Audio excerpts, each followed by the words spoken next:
పరామర్శ పేరిట రాష్ట్రంలో విధ్వంసం సృష్టించాలని వైకాపా అధినేత జగన్ చూస్తున్నారని హోంమంత్రి వంగలపూడి అనిత దుయ్యబట్టారు.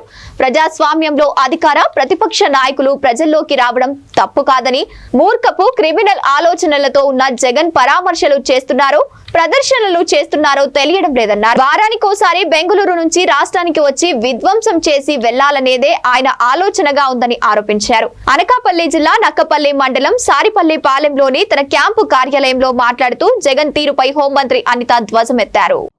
అసలు వీళ్ళు వచ్చిన తర్వాత 2019లోని నామ్స్ మార్చేసి పాలు ప్రొక్యూర్మెంట్ అవసరం లేదంట. మరి పాలు ప్రొక్యూర్మెంట్ అవసరం లేకపోతే నెయ్యి ఎక్కడి నుంచి తీసుకొస్తారండి? అక్కడే పెద్ద ల్యాబ్సెస్. అంటే కొన్ని సందర్భాల్లో వాళ్ళు చేసిన పాపాలు చూస్తా ఉంటే తిరిగి అరే పాపం అయిపోయింది అని చెప్పి లెంపలేసుకోవడం మానేసి మళ్ళీ బయటకు వచ్చి తిరిగి చంద్రబాబు నాయుడు గారి మీద, పవన్ కళ్యాణ్ గారిని, లోకేష్ బాబు గారిని క్షమాపణ అడుగుతారు. వీళ్ళు తిరిగి క్షమాపణ అడుగుతున్నారు. ఇదేం దౌర్భాగ్యం అర్థం కావట్లే. అని ప్రజలకి తెలియాలి. మేమేదో రాజకీయ విమర్శలు చేసేసో రాజకీయాలుగా మీకులాగా బూతులు మాట్లాడేయాలో అలాంటి మేము అనుకోవట్లే. మా నాయకుడు ఒక నిబద్ధతతో మమ్మల్ని ముందుకు తీసుకెళ్తున్నారు. కొంత నిబద్ధత మాకు నేర్పించారు. కొంత నైతిక విలువలతో రాజకీయాలు చేయడం నేర్పించారు. ఈ రోజు మేము ఏదైనా ప్రజల ముందు పెడతాం. ప్రజలే దానికి సమాధానం చెప్పే పరిస్థితి రావాలి. నేను మళ్ళీ కోరుకుంటున్నా, దీని మీద ఇలాగ ఎవరైతే రాజకీయ నాయకులు పరామర్శల పేరుతోనో ప్రదర్శనలు చేసి 6 గంటలు, 7 గంటలు, 9 గంటలు ట్రాఫిక్ ని ఇబ్బంది పెడుతూ ప్రజల్ని ఇబ్బందులు పెట్టే పరిస్థితి వస్తే వీళ్ళ మీద ఎలా చర్యలు తీసుకోవాలనేది కూడా న్యాయ నిపుణులను కూడా అడిగి తీసుకుంటాం. కంపల్సరిగా దీనికి ప్రజల దగ్గర నుంచి కూడా మద్దతు కోరుతున్నా. ఎందుకంటే ప్రజలు ఎవరు కూడా ఇబ్బందులు పడకూడదన్న ఒకే ఒక ధ్యేయంతో మేము పనిచేస్తున్నాం కాబట్టి ప్రజలందరూ కూడా మాకు సహకరించాల్సిందిగా కోరుకుంటున్నాం. Thank you. నేనేమంటానంటే దయచేసి ఏ రోజు కూడా కడుపు మండిందండి. కార్యకర్తకి మేము చాలా క్లారిటీగా ఉన్నాం. కార్యకర్తకి నిజంగా చాలా బాధ అనిపించింది. ఎందుకంటే గౌరవ చంద్రబాబు నాయుడు గారు లాంటి వ్యక్తి గురించి ఈ రోజు ఫస్ట్ టైం మాట్లాడింది కాదు ఆయన.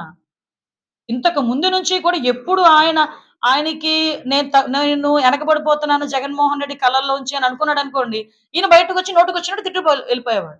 అసెంబ్లీ సాక్షిగా గౌరవ చంద్రబాబు నాయుడు గారిని ఆ రోజు సతీమణి గురించి కూడా తప్పుడు మాటలు మాట్లాడితే ఆ రోజు కన్నీళ్లు పెట్టుకుని బయటకు వచ్చారే కానీ ఆ పెద్ద మనిషి ఏ రోజు కూడా ఎవరి మీద కక్ష సాధించుకోవాలి లేకపోతే మేము ఏదో చేయాలన్న ఆలోచన మాకు లేదండి.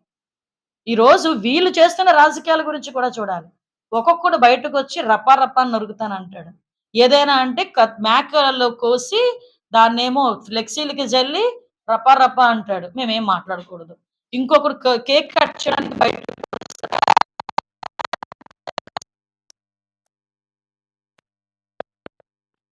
సౌండింగ్ ఏంటో నాకు అర్థం కావట్లేదు. రప్పా అని సౌండింగ్.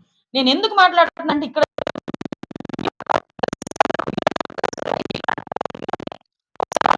మొన్న అనంతపురంలోని సింగనమల కాన్స్టిట్యుయెన్సీలో ఒక హత్య జరిగింది.